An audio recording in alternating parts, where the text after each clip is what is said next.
পাকিস্তানের বেশ কয়েকটি স্থানে ক্ষেপণাস্ত্র হামলা চালিয়েছে ভারত, পাল্টা হামলা চালিয়েছে পাকিস্তানও। এমন অবস্থায় আরো বৃহত্তর সংঘাতের আশঙ্কা দানা বাঁধছে।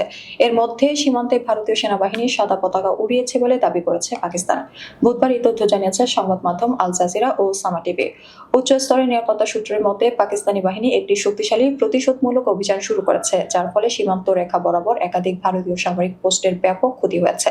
সবচেয়ে বেশি ক্ষতিগ্রস্তদের মধ্যে ছিল চোরা কমপ্লেক্সে, যেখানে ভারতীয় বাহিনী অবশেষে সাদা পতাকা উত্তোলন করেছে, যুদ্ধবিরতি বা আত্মসমর্পণের আন্তর্জাতিকভাবে স্বীকৃত প্রতীক। পাকিস্তানি বাহিনী প্রতিটি ভারতীয় উস্কানির উপযুক্ত জবাব দিচ্ছে বলে জানিয়েছেন এক নিরাপত্তা কর্মকর্তা। প্রতিবেদনে বলা হয়েছে, ভারতীয় সেনারা কাশ্মীরকে বিভক্তকারী সীমান্তের নিয়ন্ত্রণ রেখায় একটি সামরিক চৌকিতে সাদা পতাকা উত্তোলন করেছে বলে পাকিস্তান দাবি করেছে। মূলত সাদা পতাকা উত্তোলন করাটা আত্মসমর্পণের একটি সাধারণ প্রতীক হিসেবে বিবেচনা করা হয়।